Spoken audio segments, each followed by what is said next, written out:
Hey, welcome back to another video of Crypto Basics. In this video, we are going to learn how to trade indices on eToro. Trading indices on eToro allows you to invest in the performance of a group of stocks that represent a specific market or sector.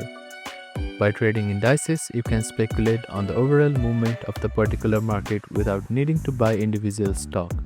Open up your preferred web browser and head over to eToro website and log in using your credential.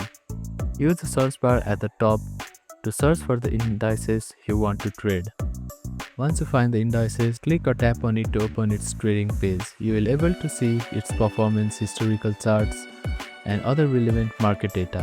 Click on Trade button on the index page. Choose the Buy option if you believe the index will rise in value, and choose the Sell option if you believe the index will fall in value. Enter the amount you want to invest or trade in the amount field, and the amount will depend on the index current price and the size of your position. Double check your trade details including index, trade size, stop loss, take profit, and leverage. Once you are satisfied with the trade setup, click or tap on the Open Trade button to execute the trade. So, that is how you can trade indices on eToro. Thank you for watching this video. Please do not forget to like, share, and subscribe to our channel, and comment down if you have any queries.